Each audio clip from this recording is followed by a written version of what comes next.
This is a podcast from Minute Media.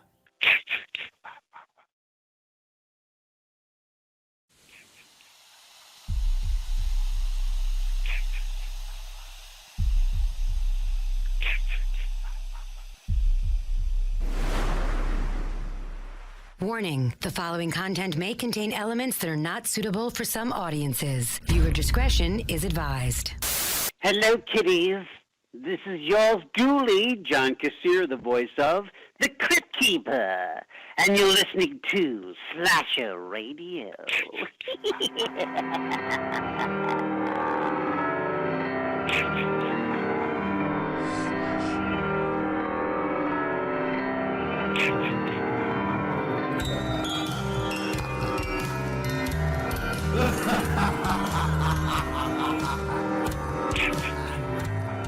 Welcome to Slasher Radio. I don't want to talk to you. My name is Mikey Bone. What the hell kind of way is that to greet our listeners? Because you just like before I don't know, man. You are a ball buster extraordinaire is what you are. I don't even know what you're so upset about. We're just talking about Below Deck. It evolved. Below Deck's enough to annoy me with you. That show's amazing. Rob Humphrey and Kat Valor. Kat, I still stand by your last name is very fun to say. I'm glad. Nice that you could be here tonight, Kat. Yeah. Thank you. For the whole thing. I'm not going to comment. I'm just going to thank you and move on. Did you hear all that shit Mikey was talking about you last week? Yeah, Mikey was talking shit about me last unbelievable. week. The balls of him. I know. Yeah. Like I told you, Kat knows how to work the Patreon. I'm like, yeah, I actually can hear these things. Nobody can hear it. Nobody can hear the Patreon shows. We just record them for our good health. Jesus Christ. We're back this week. What the hell did we do? Oh God, last week. Yeah. See you, Chucky. Yeah, what did we do last week, Mikey? I forgot about that. Yeah. Mikey's favorite movie. It is not my favorite movie. We didn't really get any. Greg didn't let us know as of yet his stance on. I still can't believe the audacity of you two with that whole Book of Shadows thing. It's a terrible movie. They're both terrible movies. Agreed. It's been hanging over me, and I don't like it. You know what's been hanging over us? We had to watch Seed of Chucky. I had to watch it too, you know. Yeah, but you liked it, that? apparently. I did not like it. And you picked it. You picked fucking Book of Shadows that time because you wanted to see. At least I knew this was bad. You brought us along for your little science experiment. Yeah, people were telling me it was good. Turns out people are full of shit. yeah, they are. That was the worst part of it all, too. It's like, I just, people are saying this, and I want to say, so you make us watch it, too. Yeah, I hadn't seen it in years, and I thought, well, maybe it really is good. Maybe I just, Nope, it's not. Kat, I feel like this was his, he was trying to, oh, look at the movie that I picked, and it's really good, and get all this comeuppance for it, and it's like, nope, big old turd. It was. I'm glad it's a turd. I'm glad you watched it. I'm glad you watched Seed of Chucky. But we've got a better movie this week, is the important thing. Yeah. Moving on to bigger and better things for Slasher Radio. It's a trend that we want to really appreciate, especially on a Patreon pick, because I have heard that this is not going to last. I got my 1 week. I will take it, and we're going to appreciate the hell out of it while it's here. Yes, this is a Patreon week. Every month, you guys can pick. Well, patrons can pick. They vote on and pick our movie topic 1 week out of the month, every single month. And Rob had poked the bear, the patrons, and I'm just glad that this whole process happened before the episode came out. Don't blame it on me. You literally called the them one out. Right. No. That said, do your worst. Bitches. I said bitches. I know that. Now, also, one other thing. This sounds really interesting, Mikey. How would I become a patron if I wanted to? Well, you could go to Slasher Radio, patreon.com/Slasher Radio Patreon.com/slasher radio. Interesting. And it must cost like $1,000 though. No, tiers starting as low as $3 a month. Wow. Yeah. That is a deal. Yeah, you get all kinds of extra content. We just recorded, what'd you call that game? Tagline Terror. Tagline Terror. We recorded that.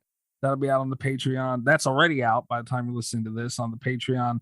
Also, speaking of the Patreon, I'm glad that we're on this topic early. The Bam Box horror unboxing video thing that I did is out on Patreon right now, and starting today is going to be giveaway for Cat claimed one pin. There's 2 pins, the Killer Tomato pins. Cat claimed one. So I'm going to send one to Cat. So we're going to give away one of the other ones, the other pin, and I'm going to give away the artwork.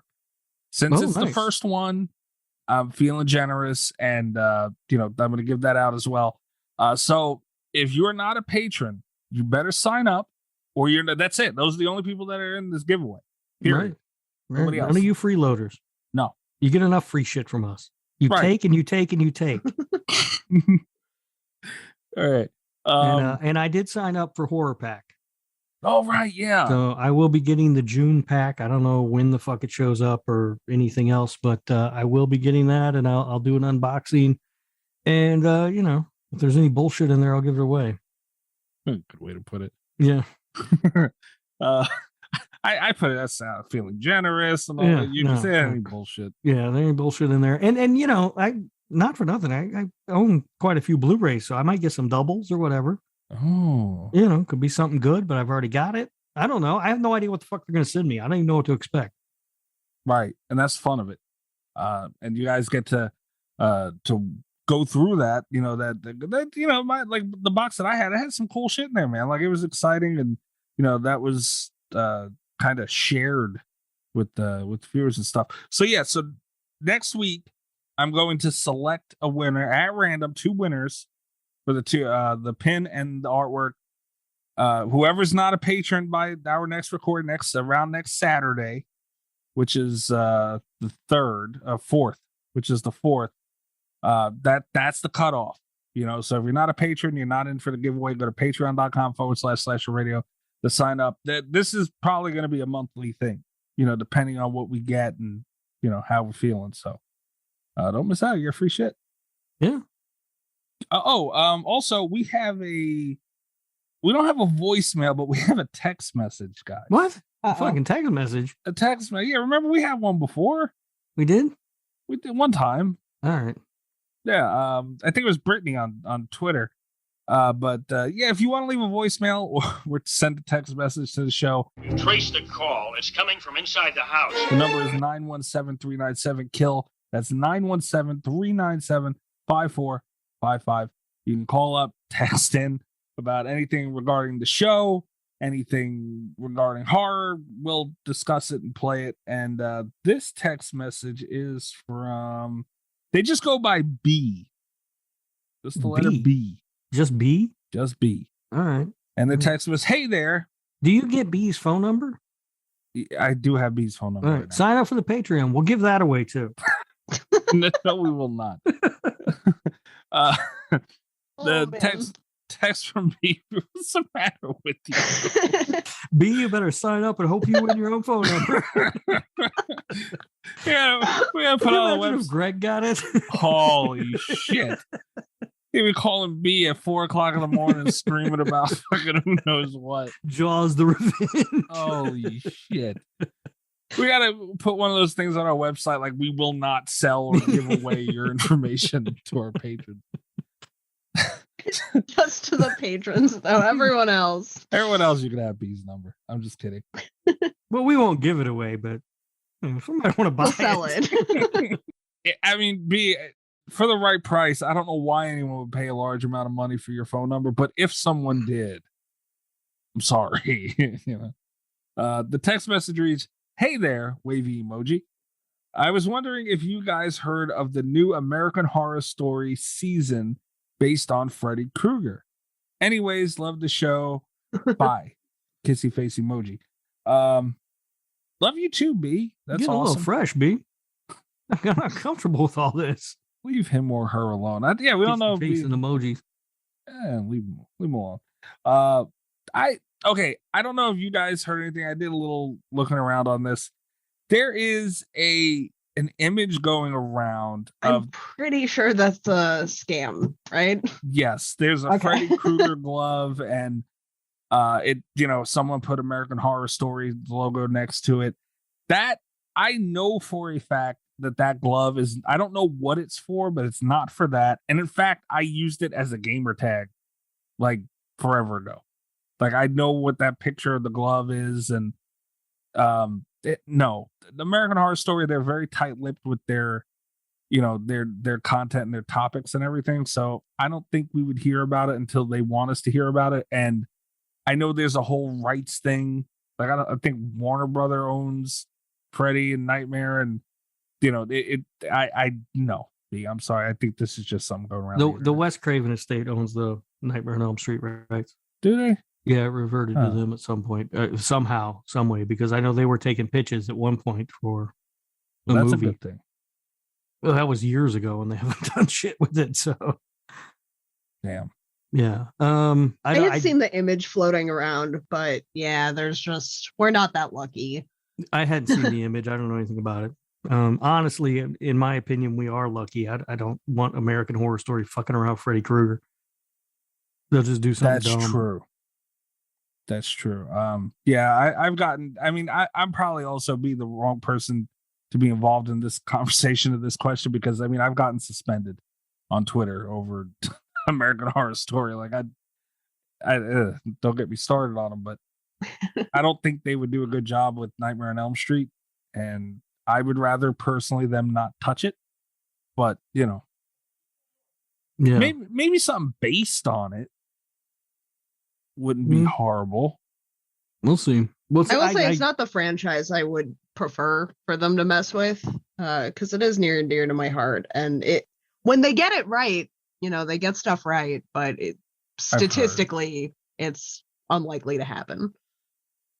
Yeah, it seems highly unlikely, and I can't imagine that would happen. So, and I know for a fact that this image going around, I just sent it in the group for Rob to look at. I know that's not what that's for.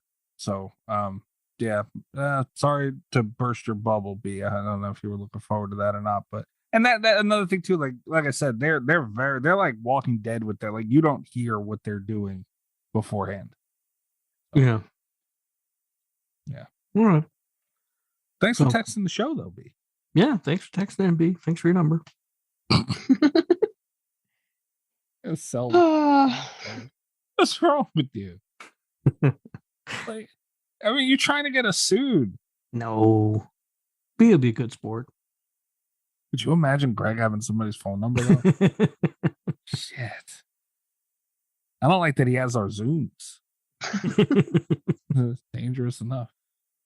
Kat, did you want to? I have instead of a news segment, I figured we'd play a game since news is slow. But Kat, didn't you want to? What about drink roll call? Oh yeah, let's do drink roll call, and then I've got some news. Okay. What are you drinking, Mikey? Jack Daniels in a can. All right. What flavor you got? I have watermelon punch. Ooh. All right. It sounds really sweet. Is it really sweet? It's not overly sweet like you would think. And also I have the nummies that I have are watermelon as well, so I'm doubled up on watermelon. All right. So it mixes well. Yeah. Kat, what are you drinking tonight?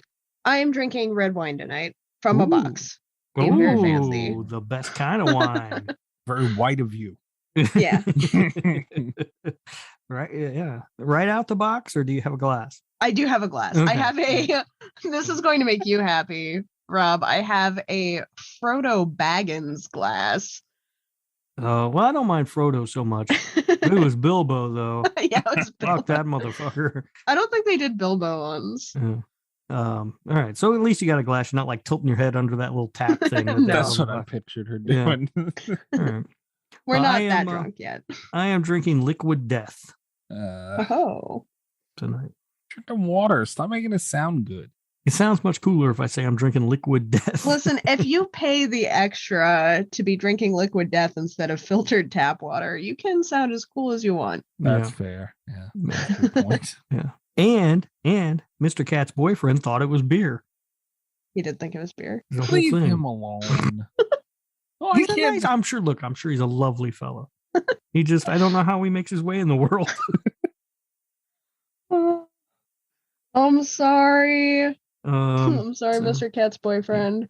No, I'm drinking liquid death. I had planned on going to the liquor store, but then I fell asleep and I woke up and I was like, shit, I still got to watch the movie. So I didn't have time to go to the liquor store. I had a very similar day. Yeah. I took a nap too today. Yeah, maybe today was just nap day. Yeah. Every day is nap day for me. I love a nap. I fell asleep on the couch. That's where I fell asleep. There is nothing on earth better than a couch nap. Yeah, but I didn't. I went up and got in bed. I even made my dog come with me. No, I didn't do that. Like, he wouldn't come, so I had to get back up. And I was like, it's for us. And me and him snuggled and took a nap. Mm. Yeah, it was nice. Anyway, Kat, what did you want to? What news you got? Oh, so this is actual. Usually we talk about horror news. I want to talk about some actual real world news, which we try to avoid. But scientists in the U.S. using CRISPR have genetically engineered a hamster to be a little rage mutant. And I think we need to talk about it. Not only does it sound like the premise of a horror movie, as many people have been tagging me with on Twitter today, it is the beginning of All of Us Are Dead. Yep, this is the end. Yeah. We see it right now. We see it right now. But people kept sending that to me this morning, and it's like, they're like, what kind of horror movie is this? And it's like, it's a Korean show. Yeah. It exists. We've been talking about it. Yeah. Wait. This is new to me. Oh, okay. I didn't. What are people doing to poor hamsters? What?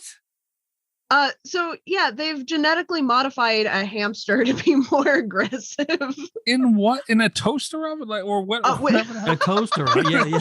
Well, yeah, they get pretty pissed off when you put them in a toaster oven. A hamster in a toaster oven, it gets real mad.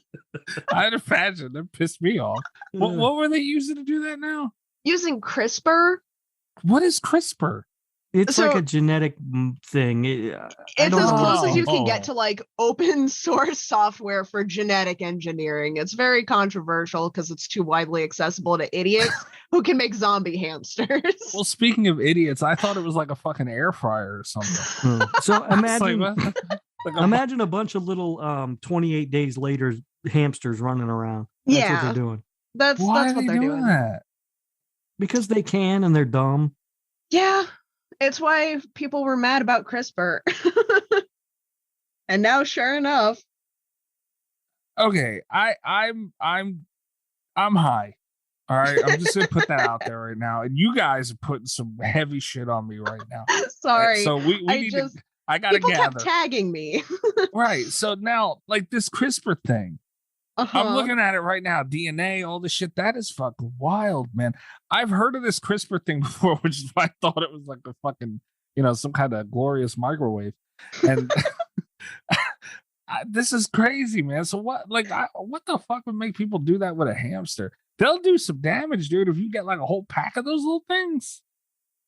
Well, now you can get a whole bunch of them, but they're, hyper aggressive. The actual headline, for anyone wondering, it comes from Metro. A gene editing experiment turns fluffy hamsters into quote unquote aggressive mutant rage monsters. So I wasn't exaggerating. The headline might have been exaggerating a little bit, but I'm not pulling this out of nowhere, guys. People kept tagging me in this article this morning, and it was like, listen, I know it's bad. Well, I mean, it's kind of like that iRobot shit. Like, remember however many months ago that video that robot came out? Yeah. That's fucking crazy, dude. What are we doing? Like, there's movies all over the place of what happens if we do shit like this. You're fucking doing it anyway. Damn. See, now, Deep Blue Sea. with this CRISPR thing could be real. Yeah. Mm-hmm. Could be. It shouldn't be. So could We Attack shouldn't of the do Killer that. Donuts. Yeah. I wish I could fucking mute you. I really do. Anyway, that's what I wanted to talk about. That's crazy, man.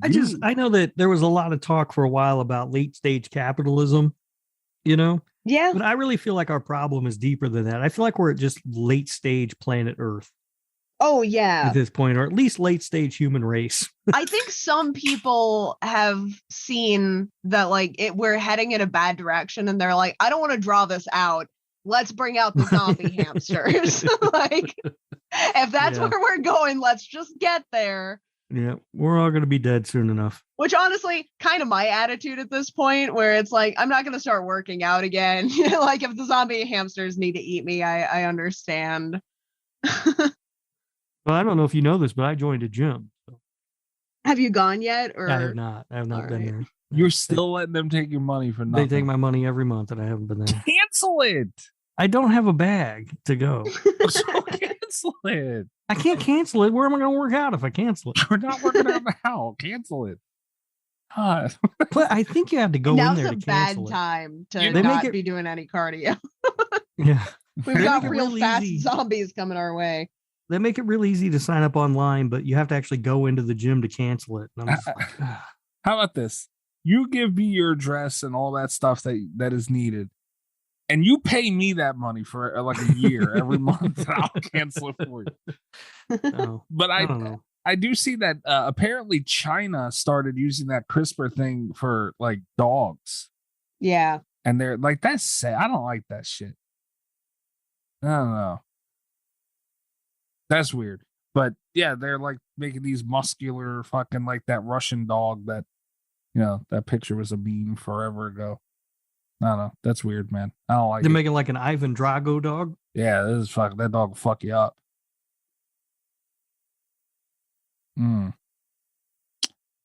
I don't think we should be able to like have high school kids play with genes and DNA and like this is bad. Nah, high school kids are responsible. Yeah. God damn. Like just think about the shit that they would do. That's scary. Good I'll thing have to look into this. I wonder what I could do with this. Holy shit. Figure out how to harness this power. Could you imagine the Rob clone that he would make of himself? Oh no. God. When I make one strong enough, I'm sending it right for Jason Blum. Yeah. Yeah, that's the other reason I can't cancel the gym. What if we don't get Halloween ends on time? You better have started working out a couple years ago. Fight that fight. Yeah, that's scary, man. That's really sad. I don't like that stuff. Well, thanks for bringing the show down, Kat. Appreciate You're it. welcome. I didn't expect Mikey to go like down the CRISPR rabbit hole. I was just I just wanted to talk about that zombie show again, but You really had me thinking that they were putting these fucking hamsters in like some kind of a new microwave, and it's like was, you know, radiation and whatever was fucking up the hamsters, and Jesus Christ. I was too high for that information. Like you threw it at me way too fast. I wasn't ready. I assumed you had seen it. I assumed that like if I was getting tagged, everyone was getting tagged in this shit.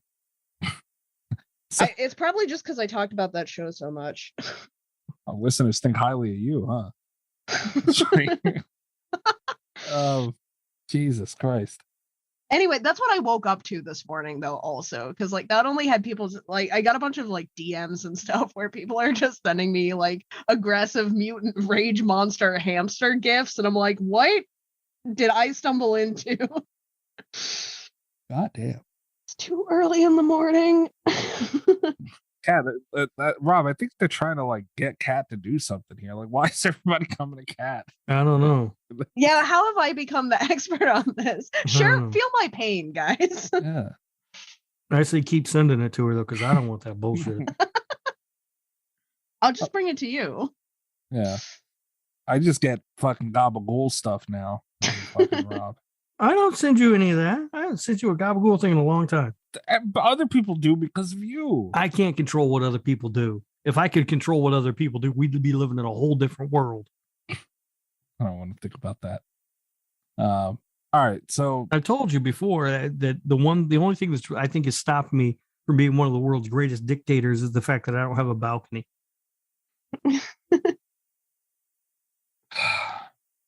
this mute button is looking better and better and better and better.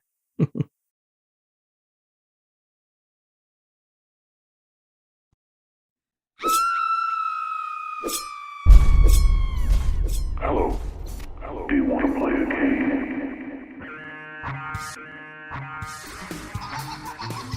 All right, so I figured instead of news, even though that was the most amazing thing I've heard in a long time, I figured we'd play a quick little game of Fuck, Marry, Kill. Oh. Yeah. All right. All right. I'm sure everybody knows the game. Everybody listening, you pick one that you want to F, one that you want to marry, and one that you got to kill. Mm-hmm. So we'll start. I have a list of a couple for you guys specifically, each. And but let's start off with you guys having the same selection and Okay. see how the list goes. Rob, let's start with you. F, marry, kill. Feast 1, Feast 2, Feast 3. Oh, geez. You fuck Feast 3, you marry Feast 1, and you kill Feast 2. Okay. Cat, same selection. That might be my answer. Wait, it fuck Good Feast answer. 3, right? Yes. Yeah. And then marry Feast 1. Yeah, that's correct. That's the Yeah. correct answer, objectively. Agreed. All right, so let's move on to the next one. Rob, Sharks of the Corn, bad CGI sharks, Santa Jaws. You fuck Sharks of the Corn, you marry Santa Jaws, and you kill bad What? CGI sharks. What? Oh, wait, yeah. No. No. Cat, same question. What did he do? Okay, so you kill Sharks of the Corn. Oh, this is tough. Yeah, I guess you fuck Santa Jaws and marry bad CGI sharks. Yeah. If I could fuck and marry bad CGI sharks. So you're marrying bad CGI sharks, huh? Yeah, bad CGI sharks for life. Okay. I mean, the good thing about when you marry bad CGI sharks is you get to fuck them like on your birthday and anniversary. Yeah. So like every year, a couple times a year. Yeah, I mean, I don't know if you guys ever been married, but that's how it kind of works out. Sharks of the Corn, Rob. Shame on you. That one should go. I like cats better. Yeah, I mean, it's tough, but you got to make these decisions. I killed them all. All right, so here I personalized it a little bit for you guys. Rob, fuck, marry, kill. Zodiac, Black Christmas, Friday the 13th, Part 6. Which Black Christmas? The original. Okay. Very Jesus Christ. important. This is a tough one for you. This is very, very tough. All right, so I'm gonna. I know right away of those movies, I'm going to kill Friday 6th. Wow. Oh my god. Wow. What? Really? Damn. It's a great movie, but it's not as good as the other two. How? I'm gonna marry Zodiac and I'm gonna fuck Black Christmas. Wow. Okay. Wow. I'm a little shocked here. All right. We're asking the tough questions on Slasher Radio today. You made that one hard, Mike. I don't appreciate it. Well, this is a hard one for Kat as well. And I'm going to see who likes Black Christmas the most here. Uh-oh. Kat, your list, your choices are fuck, marry, kill, Black Christmas, Cube, X. Ooh. That's a very thematically funny question for X. It certainly is. Yeah, I mean, I guess I'm gonna marry X. X Okay. every day for life, birthdays, Wow. anniversaries. That's fair. yeah, you just get birthdays and anniversaries, Kat. Don't get crazy with every day. I mean, you might think it's going to be every day, it's not. That's okay. X has prepared me for that. I understand. And I have a backup plan for when it stops. Again, thanks to X. Wow, that is hard. I think I have to. Rob likes Black Christmas better than me because I'm gonna kill it. I'm gonna fuck you. Damn. Wow. Okay. Okay. All right. We got some remakes now. Kat, we'll start with you. Okay. Fuck, marry, kill. Candyman remake. Night of the Living Dead remake with Tony Todd, the 1990. Or Halloween 2018. Ooh. Ooh. Well, Halloween 2018 is not a remake. It's a direct sequel to the originals we discussed on the Patreon episode. I understand, but it's close enough. All right. You know what I mean? Here's the thing. I'm gonna kill the Night of the Living Dead remake. Ooh. Okay. I don't like it, but that's where we're at. I'm going to marry Halloween 2018. Ooh. And I'm gonna fuck Candyman. Here's the thing about I chose my words very carefully there. Here's the thing about Halloween 2018 is that as much as I enjoy the movie and could settle down with it, it's not sexy. It's not like a sexy remake. That's fair. That's really fair. Yeah. Okay. Rob? Yes, sir. My Bloody Valentine remake. Okay. Friday the 13th remake. Evil Dead remake. All right. I will marry the My Bloody Valentine remake. Wow. I will fuck the Evil Dead, and I will kill the Friday. This is why I say that Halloween is your favorite. This is why. Look, you killed Friday twice. Okay, but one was the remake. Yeah, one of them was the remake. It's not. I mean, it's not a very good remake. It's okay, but it's not very. I mean, it's. I agree with your list right here, your selections, but damn. Okay. Of course, you agree with them. I'm always right. Anyway, speaking of your favorite franchise, I broke this up by favorite franchises. So, Rob, I gave you Halloween. Here's your selection: fuck, marry, kill. Halloween, Halloween 2, Halloween 3. I really thought you were going to say Resurrection instead of 3. I'm not going to make it that easy for him. Well, I'm going to marry Halloween. Okay. I'm going to fuck Halloween 3 because it's got Tom Atkins. Yeah. In it. Damn it. I didn't even. Yeah. And I'm going to kill Halloween 2. Son of a bitch. Okay. You can't kill Halloween 2. Rob. Very, very good movie. Very good movie. But. You're really gonna on mustache alone. You're gonna kill Halloween 2. Yeah, because that mustache fucks. This is recorded, and I want you to know everybody just heard that. Kat, Nightmare on Elm Street. Fuck, marry, kill. Nightmare on Elm Street, the original. Then Nightmare on Elm Street, Dream Master. Nightmare on Elm Street, Dream Warriors. Oh man. So, I mean, you know, I'm always sticking up for Dream Master and stuff, but that's got to be the one you kill, and then fuck Dream Warriors and marry the original. Damn. It's sad, but yeah. Dream Warriors is a good fuck movie. You know, it's like it had a lot going on. It was very. I guess it's old of me to say hip. It's the best way to describe it. You know, like it had. Oh, that Lord, Grandpa. I know, right? What the fuck.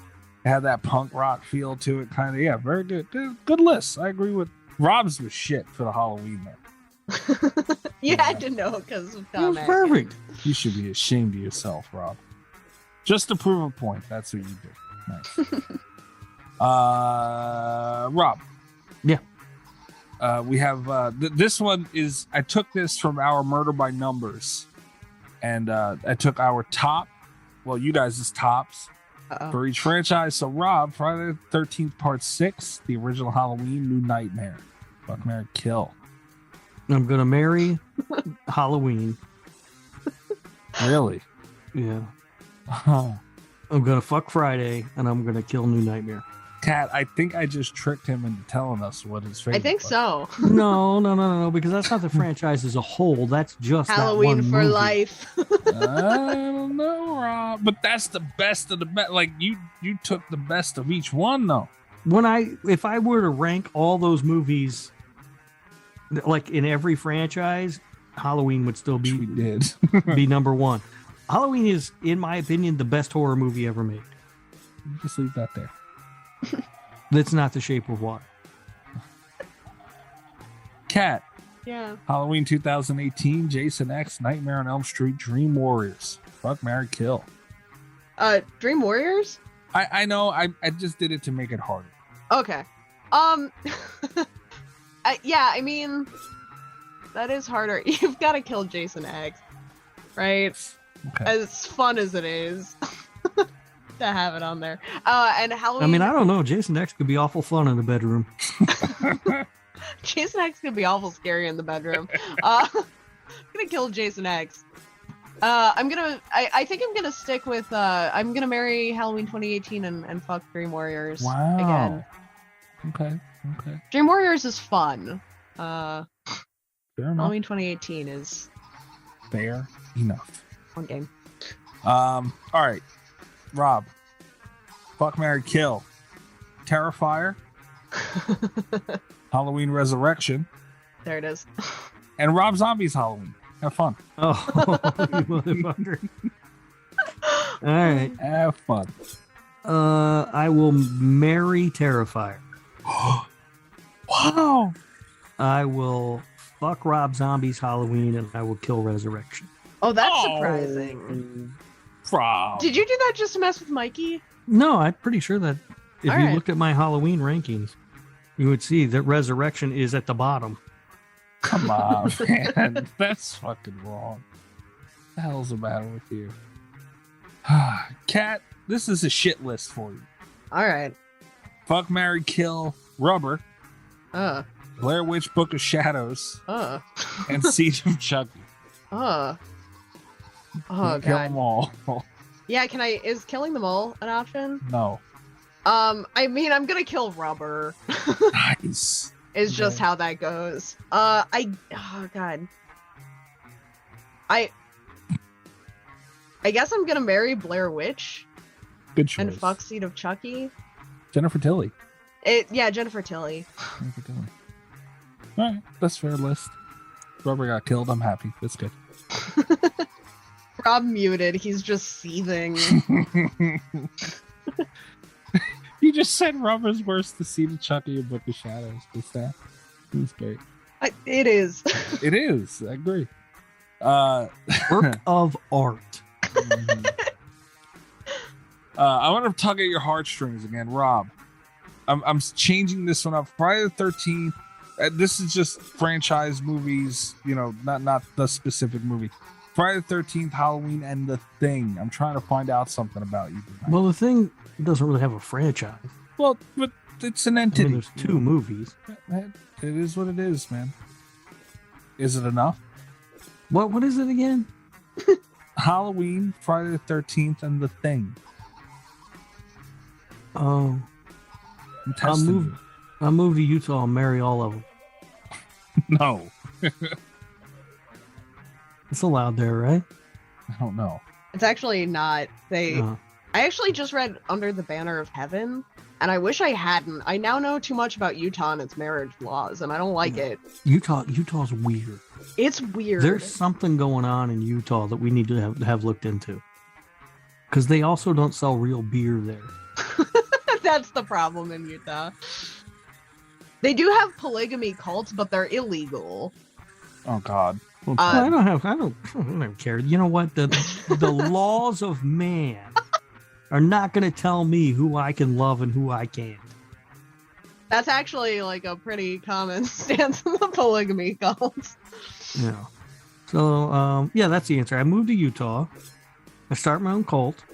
Marry all three. No, you're not gonna move to Utah. You just said it sucked, and there's no real beer. Could never there. have real beer again. You have to import it, is what you have to do. Good luck getting margarita in a can. And then you had to pay a tax on it or some shit. I don't know. Utah is weird, and we need to look into it. Okay. That's all I'm saying. Okay. All right. So Friday, Halloween, The Thing.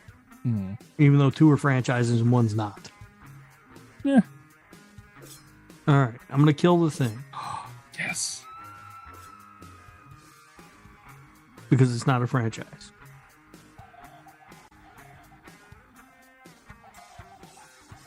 I'm gonna marry Friday and fuck Halloween. I don't think your heart was in that, but okay. It's tough. I like them both. I don't know if Kat's going to be able to answer this one. Uh-oh. You're 3, Kat. You can't move to Utah, apparently. I'm going to move to Utah. No. Bad CGI sharks. Oh. The Perfection. Oh. And Cabin in the Woods. Oh, yeah. Oh no. I'm sorry. Because those guys, if they listen to us, I'm really sorry about this, but I kill bad CGI sharks. There's no way they still listen to us after what Mikey said. Yeah, they're dicks to me.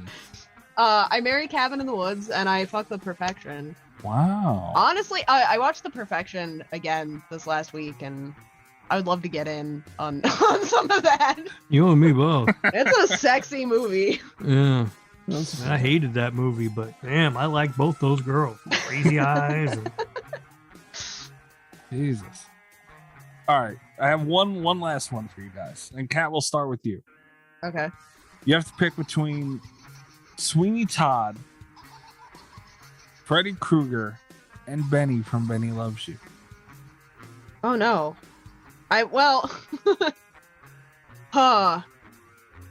How old is Benny? This might be a creepy question. Oh, shit. It's a creepy question no matter what. Well, I have like the Mrs. Lovett fantasy of just standing next to Sweeney Todd at the altar. That checks out. I'll marry him. Okay. You are aware that he kills his wife, right? It's fine. It was an accident. Dumb, stupid ass. Yeah, it's if you fuck him that you really have to worry about, because the mistresses don't last long in that. It's a much more violent end. Yeah, I guess. I don't like this next part at all. I mean, It's tough. yeah. And to be fair, Benny did grow up with what's his name, so I'd imagine That's true. I still think maybe fuck Freddy. that's fair. Kill Benny. Oh, you're gonna kill Benny. Good luck killing Benny. I feel like I might not have to kill Benny. I feel like fucking Freddy Krueger might kill me. That's fair. All right, Rob. Similar question for you. Mm-hmm. Victor Crowley, Jason Voorhees, and Benny from Benny Loves You. I don't want to fuck any of them. Yeah, fuck one of them, buddy. Well, if I'm going to do it, I'm going to do it. So I'm going to fuck Victor Crowley. Go big. Yep. Go big or go home. I will marry Jason and I will kill Ben. Oh, you guys, man, come on. I don't know. There's something weird about saying you want to fuck or marry Benny. Especially since weird. Especially since I own a plushie. People might think I'm fucking it. I don't want that. It's a bad PR question. But... Yeah, it's fucking the doll. Yeah, come on. Why you gotta say stuff like that? Well, you're the one who brought it up. Benny was a weird choice. You knew we all owned Benny plushies. Well, yeah. Yeah, we do. But it doesn't, I don't know. I was trying to learn where you guys stand on things. I thought it would be fun and interactive and everything. And you had to make it weird, say you were fucking your Benny doll. And you try to make me pick between Halloween and Friday. I did make you pick between Halloween and Friday. Yeah. And you still, meanwhile, on the fence about your favorite franchise. I don't know what you're talking about. That's not funny. We don't bring that up. Mm-hmm. It's a real problem. It's a crisis. Is what it is. It's an identity crisis. It is, man. I just had this conversation with somebody yesterday. I was talking to somebody and they were like, "Oh, what's your favorite?" I was like, Yeah. Mikey just broke down into tears at the bar the other day. I don't know. I don't, man. It's fucking weird. I need to check in on my Benny plushie, though. He might be getting mad at me. I haven't pushed that button in a while. No, Benny loves you, right? Mm-hmm. Okay. Yeah, that was fun, though. You guys, good for you. You guys are troopers. You handled that pretty well, other than Rob trying to pull that Utah shit. I thought that was a valid answer. No. I like Cat's List better. Rob, you should be ashamed of yourself on some of these. I'm on to you, Utah. Nobody else sees it, but I see what you're doing. What are they doing? Oh, they're fucked up. I did hear about the liquor thing, man. That is bullshit. Yeah, you can't get no real liquor. Like, why do people live there? Yeah, and did you know this too? They got some weird thing about their bars. Like, you can't just go into a bar. You have to be like a member of the. Yeah, and so then like other members can like, I don't know. It's some bullshit, man. It's fucking weird, dude. We need to fucking send the army in there or something before they get too out of hand. You know, they should merge gyms and bars together. You'd go to that, man. You'd get your money's worth on that one. I would. If you could only go to a bar that has a gym in it, you might not participate in the gym stuff, but you would go. I'd watch. You would drink beer and eat wings watching people work out. Absolutely. Who wouldn't? How counterproductive would that be? Holy shit. All right. That was fun. We're going to take a quick break, and we will be right back with the Patreon pick for this week, Return of the Living Dead. All right, I got to pee real bad. All right, I've been drinking a lot of liquid death.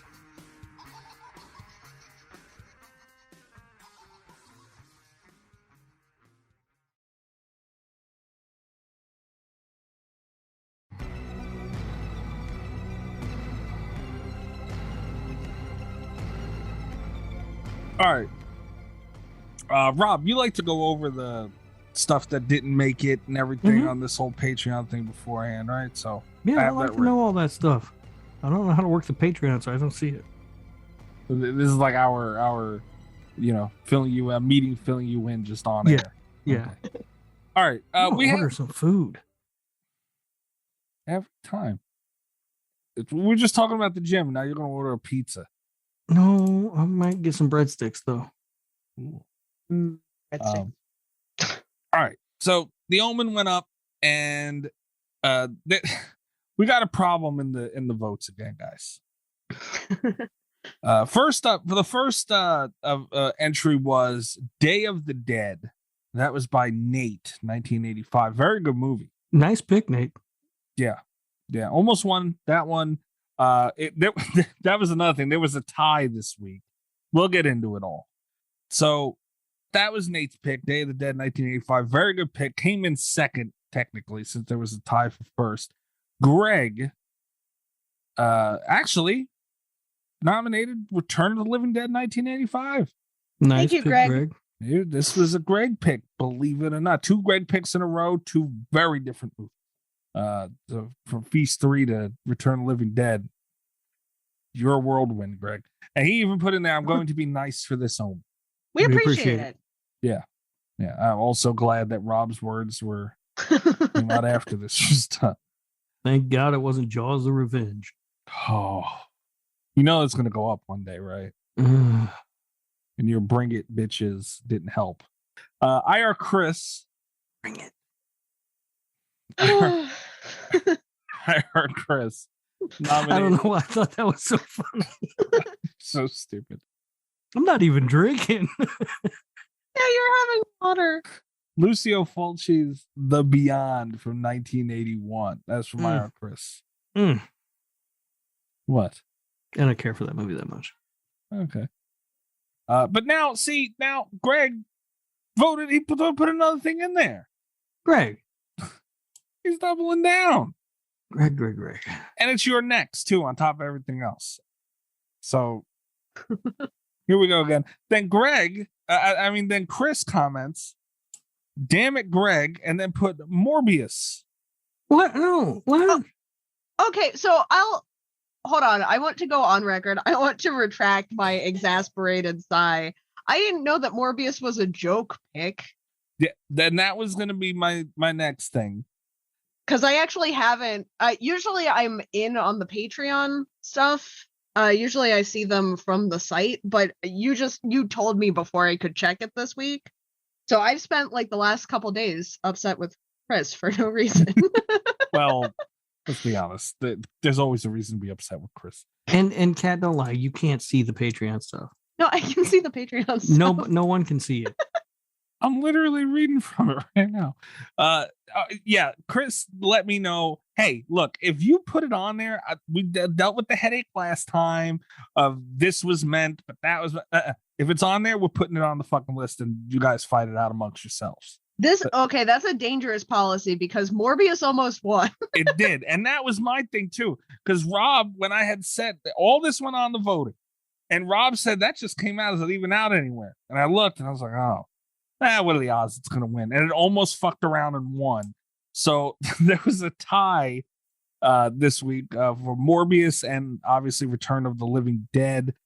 Chris then DM'd me and was like, I was joking. And I was like, oh, well. Well, obviously he was joking because he was mad at Greg for picking a second thing. So he chose a joke pick.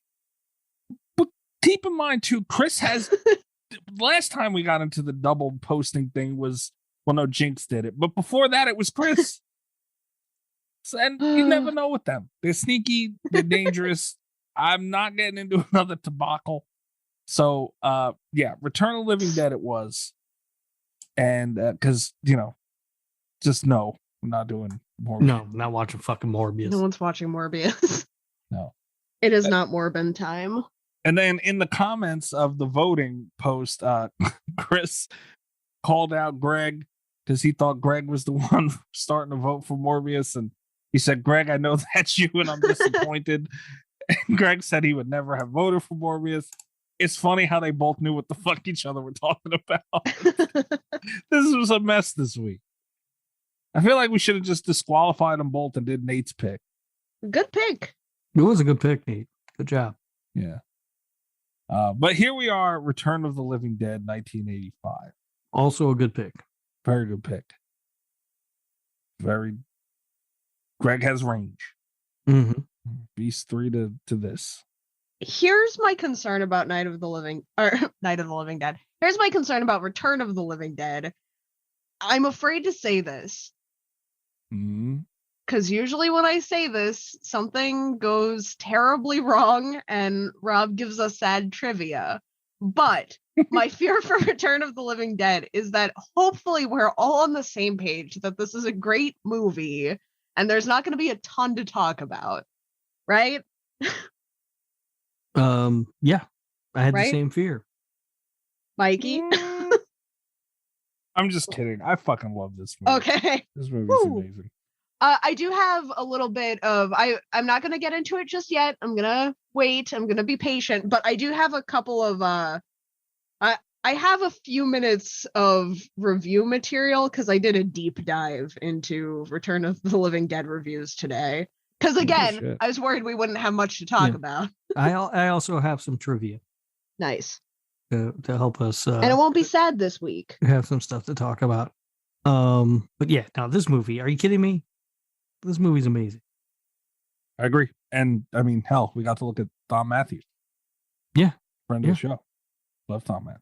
I think his performance in this was phenomenal. Tommy is his, he's known for Tommy Jarvis, but man, oh man, did he show a lot of range here with, he had so many different things to portray, and I think he fucking nailed it.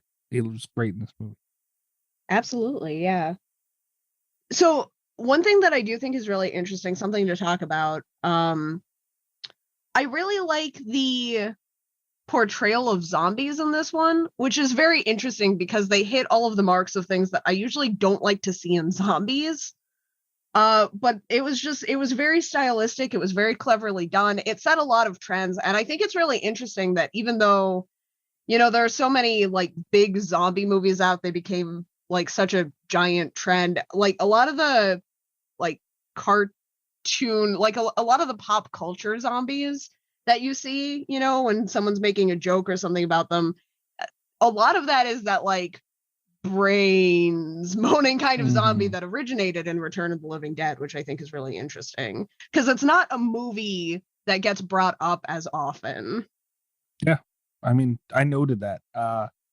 The zombies in this movie, to me personally, are probably the best iteration of a zombie ever to me, because it's close to what Night of the Living Dead was and all that, and they even paid a little homage to that movie in here, which was, you know, that's the right thing to do. There's a reason for that, right?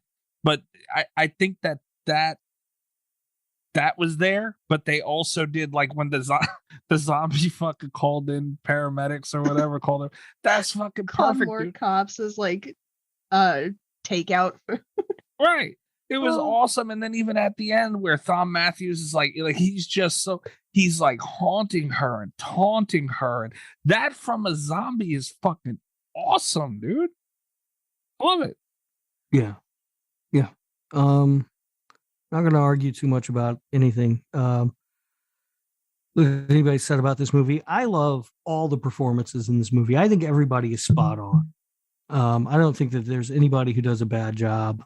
I love Thom Matthews and James Karen in the beginning of the movie.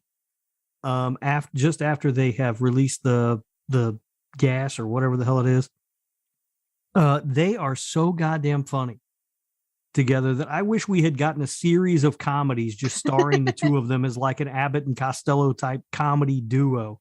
I mean, their timing together, everything that they do in those scenes is just hilarious. Yeah.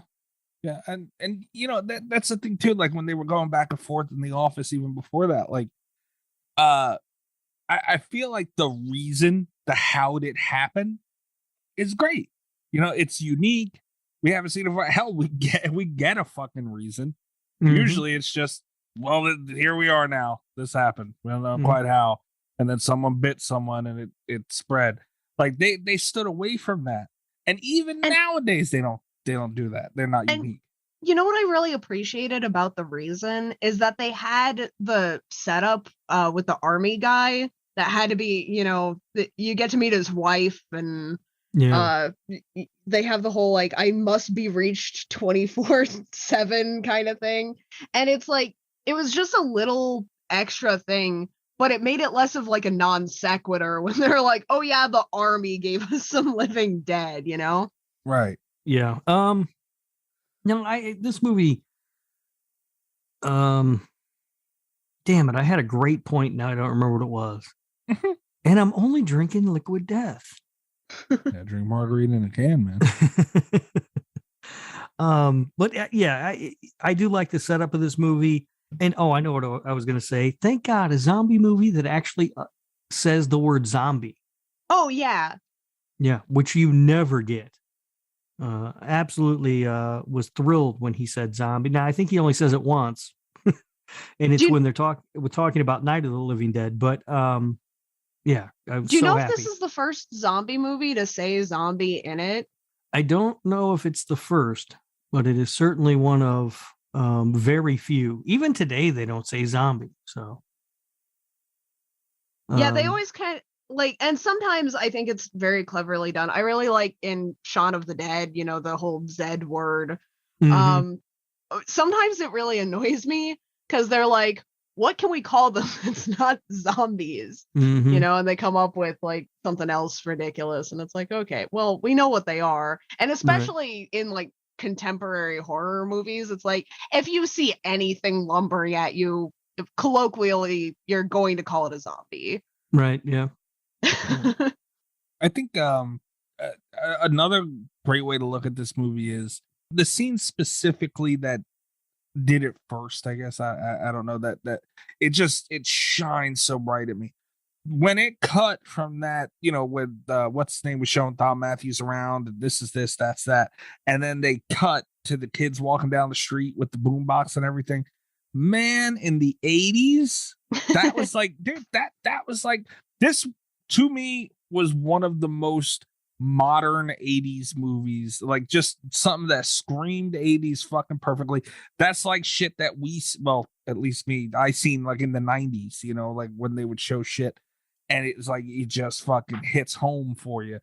This was it for the 80s, man. That's why I think EyeRChris, he's a little older than me, but this might be that sweet spot for him, man. Like this movie, it hits home for a lot of people, and I think that's why, because they got so many things in that time's pop culture spot on with this thing. Yeah, and I don't know. There's just so much to like about this movie, to be honest with you. Like, the soundtrack. I ordered the soundtrack on vinyl today. After watching it. Yeah. Where from? Amazon. Oh. Yeah. Is it like whatchamacallits? What do you mean? I always forget the name of that damn place that you showed me. Waxworks. No, it's not. I mean, it's not gonna be that nice. Okay. Sure. No, but it'll be the soundtrack. They should do this one. That's what they should do. Waxworks. Yeah. It's a good soundtrack. But it's just fun. I mean, the soundtrack actually is just amazing. So, I enjoy that. I think that it is. It's exactly what they wanted it to be. You know what I mean? Like it's just a silly, fun movie. I think that's clearly what they were shooting for, and that's clearly what they made. Yeah, and I think they hit the tones they needed to hit when it needed to get a little serious here and there. That's just what I was gonna say, because I think a lot of horror comedies, like especially the funny ones, sometimes don't land the horror element. And one thing that I love about this movie is that as silly as it was to kind of let the zombies talk and as many goofs and gags as there were through that, the fact that they hurt all the time and are aware of it, and that's why they eat brains, like that's some dark zombie lore, and it's like they really hit that, they weren't afraid to go dark with it, and it paid off. Yeah, I noted that when they tied down that zombie and they were talking to her, and like that was a really cool moment, man. You don't get, they did so many things with zombies in this movie that you don't get to see. Like I say, even fucking today, you would think so many things came from Night of the Living Dead and things along the way. But no one thought to take from this movie. Like, why? That was like that was awesome, man. That was like Interview with a Zombie. It was fucking great, man. I love that. That's a movie right there. Do an interview with a vampire with a zombie and get it from that zombies. There's got to be out there, and I'm just not aware of it. But there should be more popular movies where, like, what about a movie from a zombie's point of view? That's an internal struggle that could be a fucking phenomenal film. Yeah. Rob, do something. Rob, we're putting you this over in your department. Right. Fucking figure something out, man. That's $1 million idea. I actually wrote like the Damn first it, I'm muted short... again. What are you doing over there? I don't know. Go drink some margarita in a can so you to be sober. God damn it. The first thing I ever had published was actually from a zombie's point of view. Really? Yeah. Get out of here. That's awesome. Because I think it's not like a full-length movie or anything, right, and it sucks that we don't really have that. And I mean, there have been things that have been done where zombies are more eloquent and they can talk, and they kind of talk about that struggle, but a lot of them are so further removed from other aspects of zombie. Like there's iZombie and Graveyard Alive. I can never pass up an opportunity to talk about Graveyard Alive, a zombie nurse in love. But but those are just like, the mythologies are so different. They almost don't feel like zombies anymore. Yeah. That was, I really liked that moment. And it wasn't a long scene, but man, I really like this fucking movie, because zombies, especially now, we're living in the post Walking Dead age, so we're pretty zombied out for the past decade, and like, man, if we had some of this in there, that'd be nice. Yeah, I agree. I am struggling to find things to say about this movie, because it's all good. Like there are no misses here as far as I can tell. And it was hard to take notes. Mhm. Also, because it's like you're just enjoying yourself. Like nothing really sticks out. It's very coherent for the Mhm. most part. Yeah. Something that stuck out to me was the chick dancing balls ass naked. Yeah. That stuck out. She was one of my notes also, because when they're describing her, it's like, oh, she's taking off her clothes again. It's like, Yeah. how often does she do this? That's Yeah. a good friend to have, man. I mean, it's just like, oh, Yeah. there she goes. You know what? They don't deserve her though. No, they don't. I've Because got like they notes just about left that. her to die. What do you got, Rob? I got trivia about that. You want to hear it now? Yeah. Sure. All right. When they were shooting Trash's gravestone dance, Okay. she was initially completely naked, and then producer Graham Henderson visited the shoot that day, and he threw a fit, telling the director Dan O'Bannon that you can't show pubic hair on television. What the fuck? So Dan sent Liana Quigley, the actress, away and had her completely shaved, which Liana herself said was the most embarrassing part of the whole thing. And then they did another shoot, to which Graham Henderson cried out, "Oh God, that's even worse. You can see everything." So at this point, they sent her over to effects, and they made some sort of a crotch piece which resembled the bottom of a G-string, and but they had to glue it on. So according to her, it was a huge problem because every time she had to go to the bathroom, they had to remove it. Oh, Jesus. Yeah. She said she was basically there like a department store mannequin most of the time. And she's also joked that that's the most attention that's ever been focused on her vagina. That's fucking hilarious. But obviously the scene was awesome for obvious reasons, but I don't know, man. They did such a good job in that scene with everything. And it's like, normally it's just, hey, look at the naked chick, boobies. But this, it was like, the scene was really fucking cool on top of it. Because, you got the guys looking like assholes staring at her. And the music was cool. The dancing was cool. The scenery was so fucking cool. You're in a cemetery. They took the attention off of a naked woman. And that's very hard to do. Yes, it is. But they did it. And also, it helped that they were like very brazen about it. They're like, right. Look, she's going to take her clothes off for no reason. She's going to go full naked except for like an effects G-string, apparently. And she's going to stand up here and she's going to dance.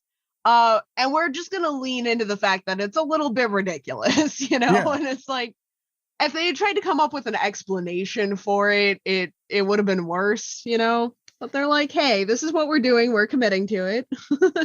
It was like part musical, but it wasn't at the same time. It was really fucking well done, man. It was an awesome scene. Like I just caught myself and I was like, why am I not paying more attention to this naked woman? Like, what the fuck's wrong with me? Yeah. But the scene was so cool. I'm like, damn, man, they did a phenomenal job. That is hilarious. So he's like, that's even worse. Oh my God, that's even worse. The poor girl, man. Always. What is it with television nudity and pubic hair where I don't know. it just seems like that would cover so much and help the situation? I don't know. It worked in the 80s. It Yeah. And you mentioned Night of the Living Dead has come up a couple of times. Right. Talking about this movie, which is fitting. The producer of this movie is a guy named John Russo, and he co-wrote Night of the Living Dead with George Romero. Ah. They had different visions on how to go to take the, I guess, the franchise or to go in the ways they wanted the sequels to go. So they decided that they would each make separate horror sequels to Night of the Living Dead. Romero's films, of course, were referred to as the Dead movies, and Russo produced the Living Dead series. nice.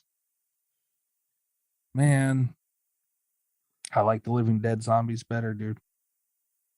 The movies, they're two different movies, and you have to have that conversation, and it's hard to compare the two. But zombies themselves, these are cool zombies. They're cool zombies, yeah. Especially the naked one. That's the thing, though, man. Like they leaned into it so far, and the even like Don Matthews, like the progression of him and Frank. Yeah, I think Frank.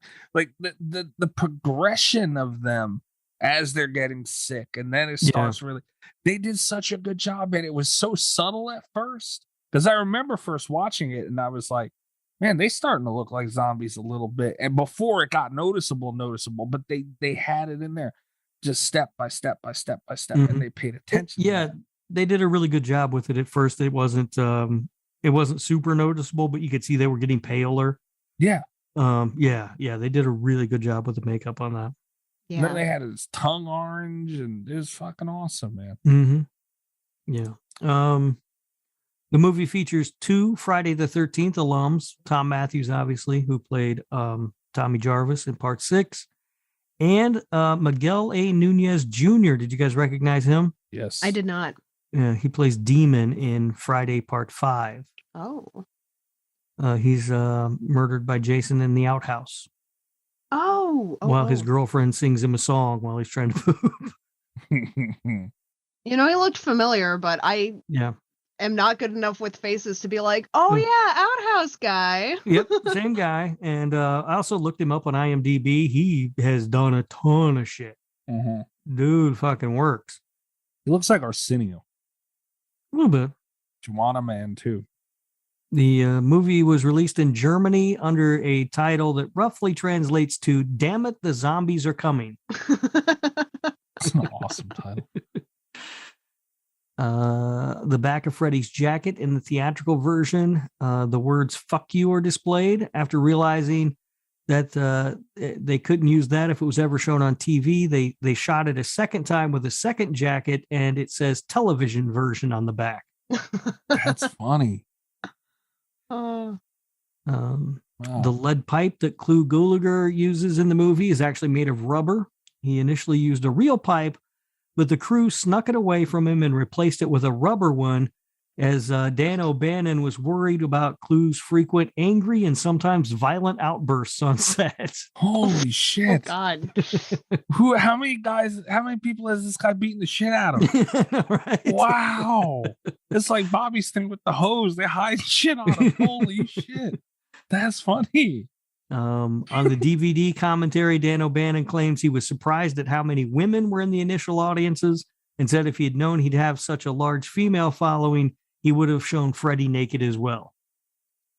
Okay, where's that cut? I think they should have, because Don Matthews was looking like a snack in this fucking thing. I'm not gonna lie, man. He looked good as hell. What does Slasher Radio have to do to get the rights for a remake for this?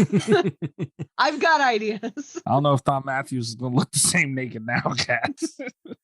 We talked about how this movie popularized the notion of zombies eating brains and groaning brains at people. A lot of people thought that was a George Romero thing, and he would constantly have to correct people about it. I'm sure he got annoyed after a while. Toby Hooper was originally selected to direct this, and it was going to be filmed in 3D, but that didn't work out. Oh, thank God. Yeah, that's a good thing. I mean, I love Toby Hooper, but I couldn't handle 3D. Yeah. Today. Tom Matthews got his ear pierced for the role of Freddy, since it was in the character's description. And then he later found out he could have just worn a fake earring. Poor guy.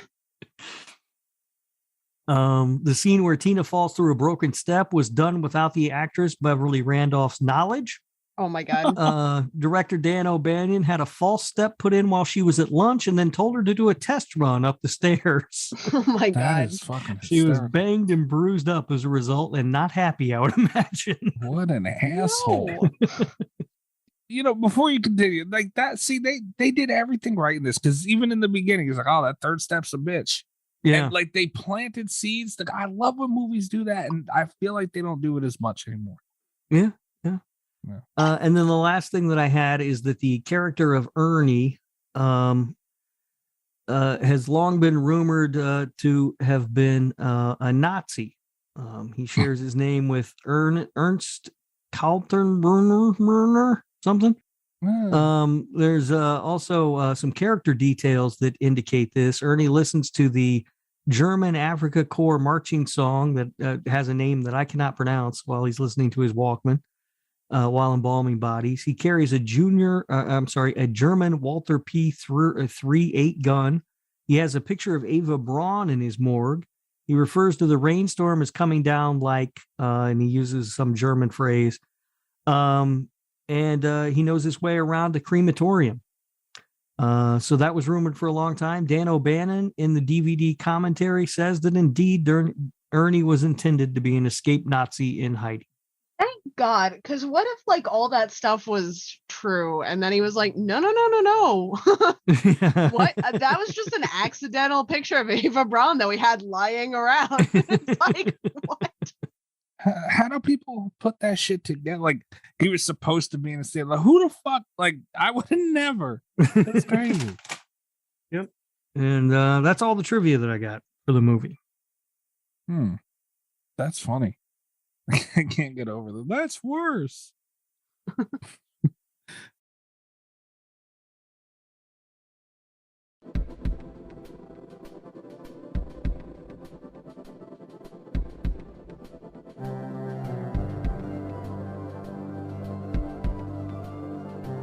Kat, did you want to go over your you were excited about your reviews? I'm really excited about reviews today.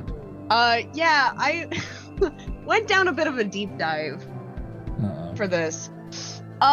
So ratings and reviews, I always start with ratings.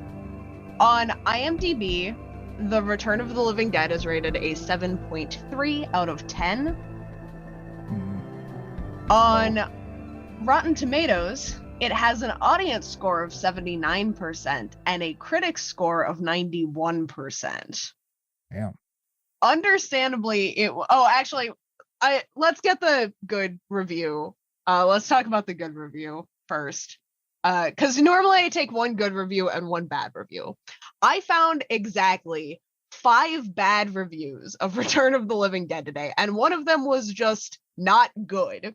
So, but the other 4 are gems, which is why I wanted to talk about this. But I do want to get the good one out of the way. The title of this, of course, from IMDb, this is from Macabro 357. And I checked, our man does not have a review for Return of the Living Dead. Fuck. But Macabro 357 has a review titled "Beats Evil Dead and Bad Taste by Far!" ! They're back from the grave and ready to party. Hey, this Dan O'Brien flick is almost as over the top as anything George Romero ever did. Hell, I think it's even better than Creepshow if you want to know the truth. It goes on for a while, but I just wanted to throw that grenade in at Mikey.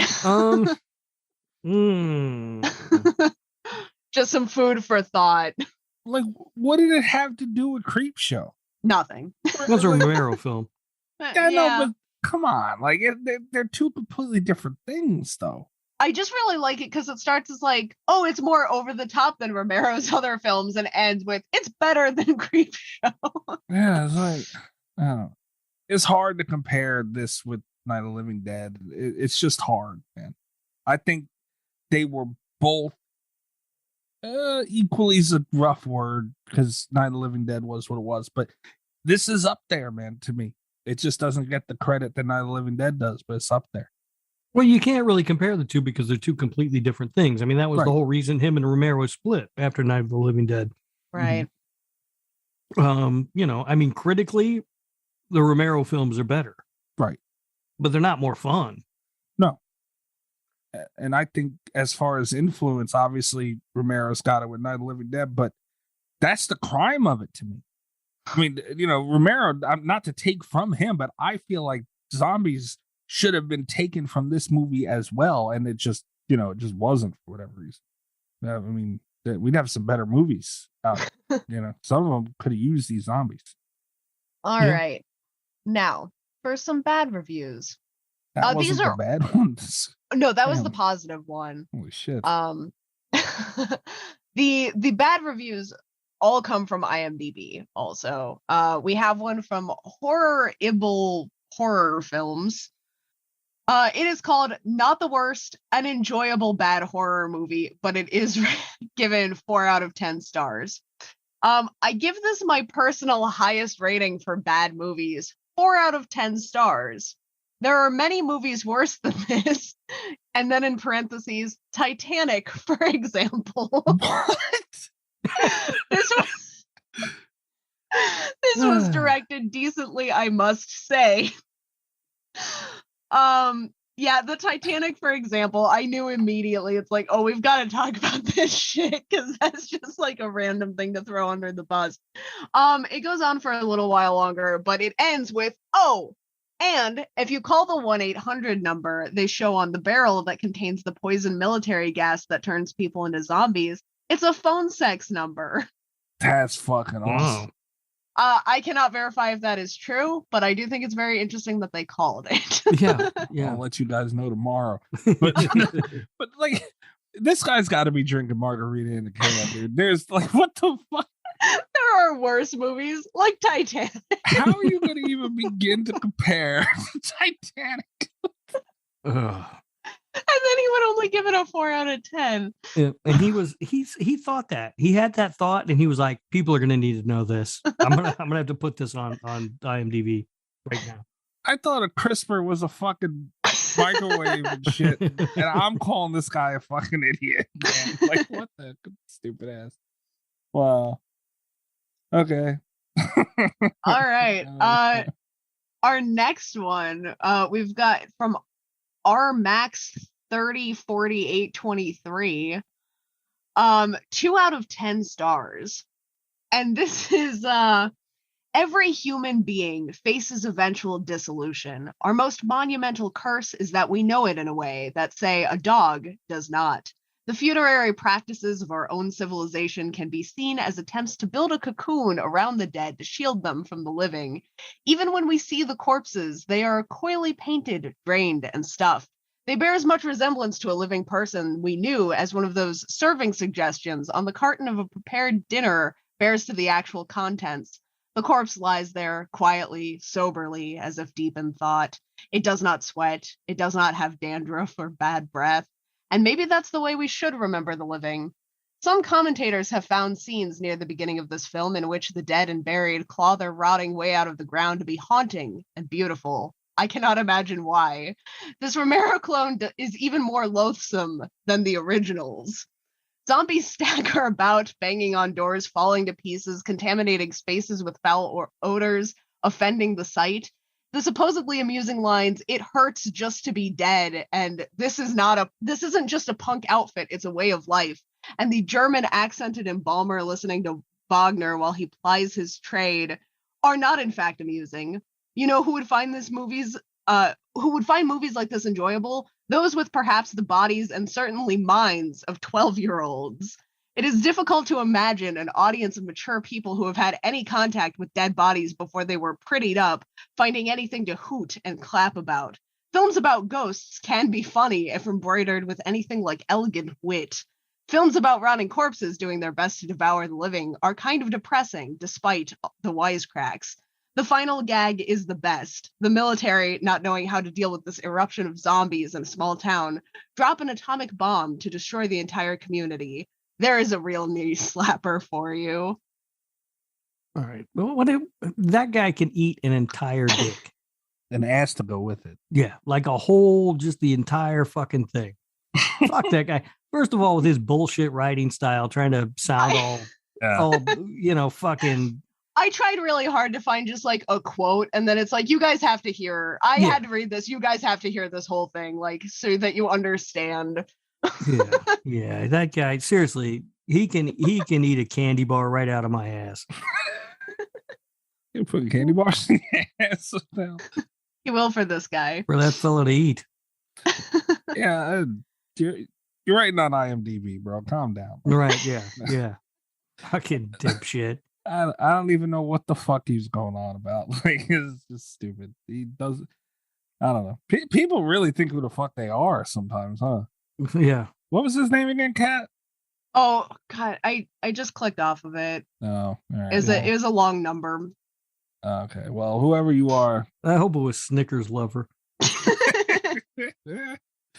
whoever he is, he's now forever known as an ass eater. Yep. Congratulations. All right.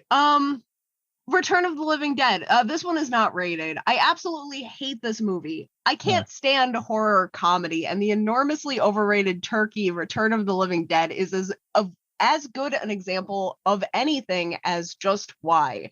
There is a sentence for you. Damn, I'm gonna go call it a turkey. It isn't funny at all, and it isn't scary, not one bit. It is one of the most tedious movies I've ever watched, and I'm baffled at how anyone over the age of 15 can find anything remotely entertaining or amusing about it. Yeah, I'll put another candy bar in my ass for that person. This is from Info Freak. That's good. Our last review comes from someone with the best use out of all of the usernames we've talked about. This is the best one. I know it's a low bar, but this is from Art Vandelay, importer exporter. Nice. Classic. But the review might have you reconsider that. It is 1 out of 10 stars. Terrible movie rises from the grave. Ooh. Easily one of the most incompetently acted and directed movies I have ever seen, ever. But that's not all. The makeup is bad. The costumes are terrible. The set design is amateur hour. The script, assuming there was one, is laughable.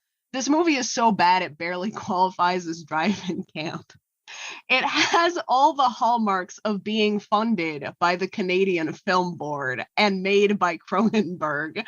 But for some reason, they gave the Dan O'Bannon the job of, quote unquote, directing this mess. It's as close as a zero movie as you'll ever see. I'm going to take a shot at Canada and Cronenberg. Just like a double whammy in there. Yeah. Was this filmed in fucking Canada? No. Oh, are you sure? Yeah. You're not gonna tell me it's filmed in Canada later, are you? Well, now I'm going to look it up, but I'm pretty sure it's not. I really hope it's not. Yeah, when I saw the Canada thing, it's like we've got a time. Yeah, I'm pretty sure it wasn't. Like what? No, it's just listed as United States under country. Okay. I don't know where it was filmed. What was this guy's name? Importer, export? Like, dude, Art Vandelay, importer, exporter. that's not even your real name, you prick. Like, oh, it was filmed in. Yeah, it was just filmed in Los Angeles. okay, cool. All right, so thank God, man. Like, I don't know why people like. I feel like these are written by people who are not horror fans. Like horror movies, if you're getting scared by most movies you're seeing, there's something wrong with you. You know, they don't have to be scary, but you can sit and appreciate the movie for what it is. This isn't a like. I don't know if these people sat down expecting a slasher movie. Like, dude, it's a zombie movie. But it wasn't scary. It was amateur hour. The performances, the quote unquote directing. I do. No, I had to dig real deep. I had to scrape the bottom of the barrel today for the Return of the Living Dead reviews for a negative one. And they were wild. Like each one of them was unhinged. I did want to mention Dan O'Bannon real quick. Yeah. He hasn't directed much. He's only done a few things. But as a writer, he has got an amazing list of credits. He wrote the John Carpenter film Dark Star. He wrote Alien. Damn. He wrote Heavy Metal. He wrote this, Return of the Living Dead. He wrote Aliens. And a bunch of Alien stuff after that, including Alien 3, Alien versus Predator, the video game. Yeah, he has done a ton of stuff with the Alien franchise. And Total Recall. He also wrote that. And Life Force. So he's got a hell of a resume as a writer. As far as a director goes, it was just he did a short. He did this, and then something called The Resurrected in 1991. I don't know what that is. Rob, can you put another candy bar up your ass for that last guy, by the way? I mean, I'm sort of upset because I really like his name. So look what he said. He's not going to get the candy bar in the ass treatment like the other two. All right. Well, he gave it the lowest score too. I know what he did. He knows what he did. Mm-hmm. I wonder if like these people rewatch it ever and go, "Oh, I'm an asshole." Like, no, they're not that self-aware. Especially not the one guy. Especially not the pretentious man. Oh, that guy! Fuck that guy all the way to hell. Yeah, I thought I told you guys in the chat like before we started. It's like I don't know if I'm being trolled or not, because who just like sits down and writes a review like this? I don't understand, man. Like they were so. And to say the costumes, right? Like, dude, these kids look fucking awesome. Like, were these? I don't know. It seems like a 16-year-old kid wrote that. It's like the costumes are like, man, this kind of how people dressed in the 80s, dude. Like, yeah, especially that scene. Yeah, you know, they weren't really. I know they were, but they weren't truly considered really costumes then when this was made, because it's how life was. Just outfits. Yeah, pretty much. I don't know. Is that it for the reviews, Kat? That is it for the reviews. Thank God. Rob's butt's gonna hurt now. Like, this is a whole. Damn. Man, that Titanic thing just cracks me up. A zombie movie to the Titanic. I don't know. This, like I said, I can't believe Greg was very, very nice. And his... Yeah, this was a great pick, Greg. It was. Yeah, it was fun. I hadn't watched this movie in a long time. It was fun to watch it again. I enjoyed it a lot. I don't think there was really anything else I had to say. What'd you guys think of the effects? They were good for the most part. I like them. Yeah, for its time. And like that first real zombie reveal in the basement, like when Homegirl went down there looking for Thom Matthews, and here comes dude out of the corner. Like, put yourself in 1985 and you see that. Yeah, that was Tar Man, wasn't it? Pretty much, yeah. He looked awesome though. I do think the worst effects were that the zombie that they dismember. Yes. In the beginning. I understand he was supposed to look kind of waxy and embalmed, but oh boy. That one was a little rough. But past that. Yeah, but like the dog, like the split in half dog thing, that looked amazing. Yeah. That was amazing. I thought that looked great. And tragic. I did not like seeing that. Yeah. Me either. But it was genius to put in there. Yeah. Because so many things built to something. Like the dog being alive, like it was a cool little touch. You obviously know where the movie's going. It's a zombie movie, but they built to it. Like they had the camera going through the pipes and all that.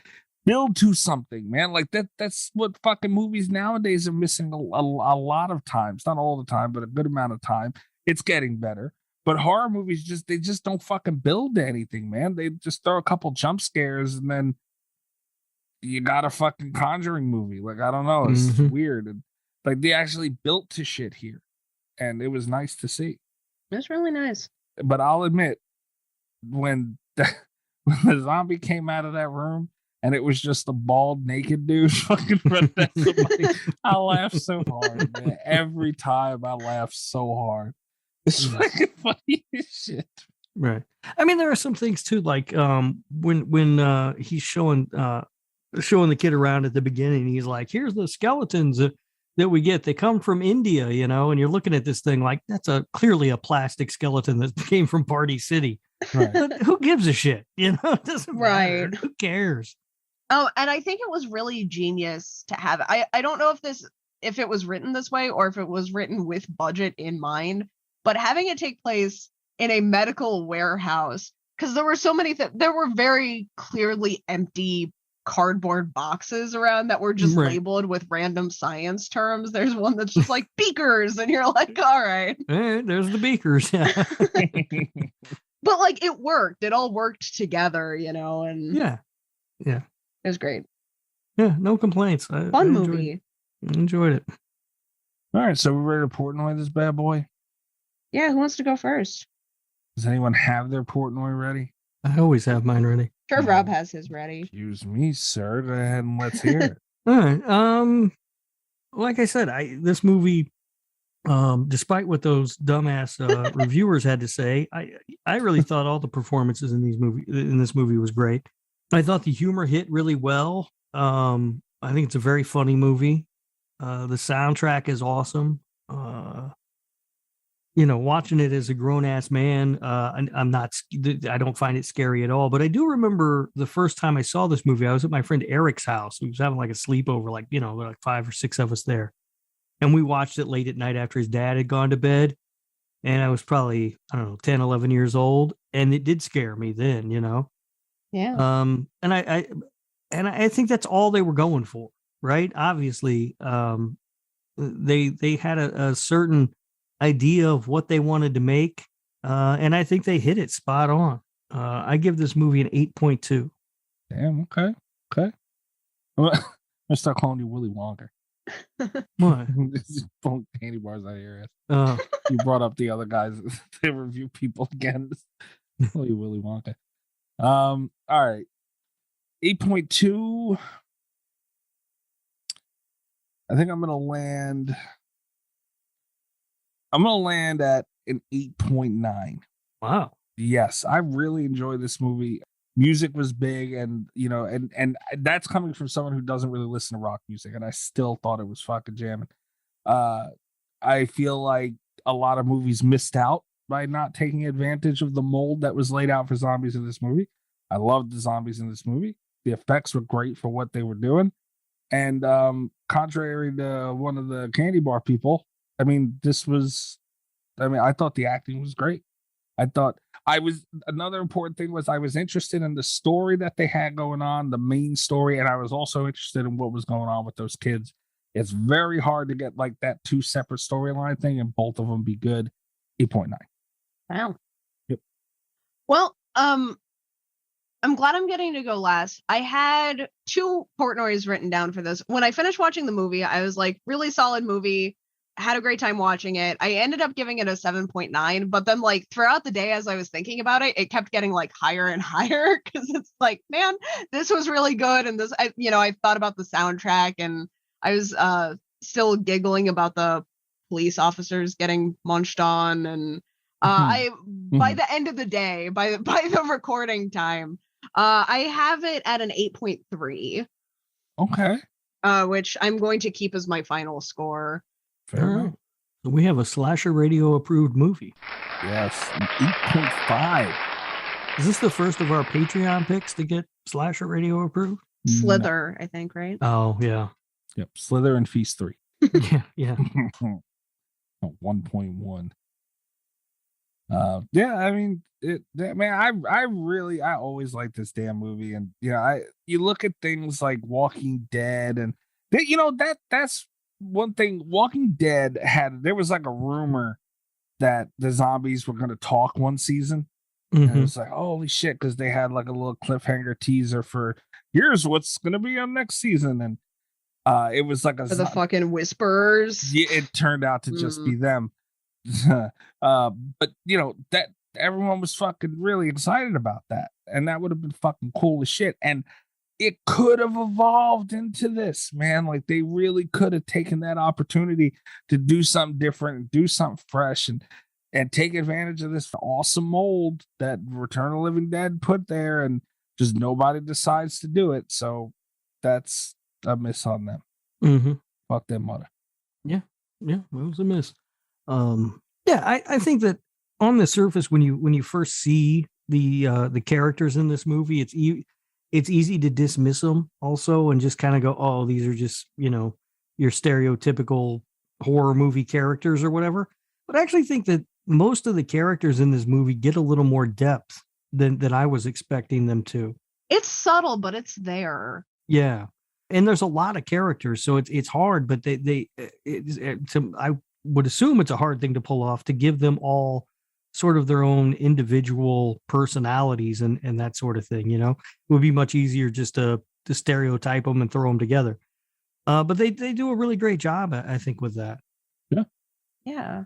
I will say, in terms of their personality, if there was one thing that would have made the movie better for me, it would have been pushing that just a little bit further. But also, when you put the Return of the Living Dead into its time, having that much depth even was already kind of a rare thing, Yeah. Mm-hmm. Yeah. We aren't watching mid-'80s horror movies for the character development. Like, this was pretty impressive back then. Yeah. Now, have you guys seen any of the sequels? No. Yes. Okay. I have not. I've heard the third one is good, but I haven't seen any of them. It's been a while since I've seen all of them. I don't think any of them are as good as this. Yeah. I would imagine they're not as good as this, but I have heard that 3 is good. Yeah. Fair enough. I haven't seen any of the remakes. That scares me. So, yeah. But, yeah, I mean, I don't have anything else for this one, guys. I don't know if you guys do. Oh, no. I don't have anything else. I'm out. Greg went from suggesting a movie that, or picking our movie. It was a 1.1 to an 8.5. God damn. That's impressive, Greg. This comeback of the year right there. He had literally almost an entire 7 points, and on an entire approved movie, almost more. Fucking A. So thank you, Greg, for this pick. Thank you for being nice. Greg, Chris, everybody else, please keep in mind, Rob's mouth does not reflect all of us. Yeah, here's the thing. If Mikey does something to offend you guys, foreign horror movies, if Rob does something to offend you guys, we'll find something that just pisses him off. I don't know what you guys are talking about. Like a movie with a leprechaun in it. I didn't do anything wrong. You called the patrons bitches and told them to bring it. You're antagonizing them on purpose. Bring it, bitches. And when I piss you guys off, you can like Paranormal Activity is an option. I don't like to advertise it, but it's out there. Not the pool cleaner. One day we got to do it, right? Not Where's Waldo of horror films. The only movie I ever watched where somebody's like, "Did you see that? I think that moved. Did that move? I don't know. I think it might have moved." The fuck out of here with your bullshit. My God. Anyway, go over to Slasher Radio on Twitter and slasherradio.com. You'll be able to listen to all of our articles, interviews, episodes, all that stuff. I think that's really it. Patreon.com. We've been talking about all episode. Yeah, get over there and sign up for the Patreon. Who knows? Maybe you could win B's phone number. Not giving out B's phone number, but maybe you win the Attack of the Killer Tomato pins or the artwork from my band box. Next week, I will on the show. The wheel will be back, and I'll pick a winner. And if you're not signed up, you're not eligible to win. Period. That's it. So head over to patreon.com/Slasher Radio. Support the show. Goddammit. And I'm at Mikey's Dead. Rob, I am on Twitter at RadioRob123. And you can listen to my other show, This Horror Life, wherever you are listening to Slasher Radio. You guys just did a Tony Todd episode, and it was We did. Great. Yeah, that was a great episode. Did you see my request for an application to be you guys' mascot? No. You don't want a mascot? No, not if it's you. Yeah. Where did you send this application? What? I don't know. I don't see anything ever. I don't know. I sent the message in our group. Oh, I didn't pay attention to it. Unbelievable. It just ignores me, Kat. Like I'm not even here. Unbelievable. Where are they finding you? You can find me on Twitter at cat_velour, VOLEUR. And that is how the cookie crumbles this week. We will be back. I believe Kat put her foot down about something. Yes. X. So we're doing X next week. Now available on Blu-ray. Yeah. Which I just ordered. Yes. There you go. All right, guys. We'll be back. Not that I can watch it. But so this one of the rare moments we actually know what we're doing next week. Thank you to Greg for this movie. Thank you to the patrons for participating and supporting the show. We'll catch you next week. Good night from Slasher Radio. All the best of Slasher Radio podcast.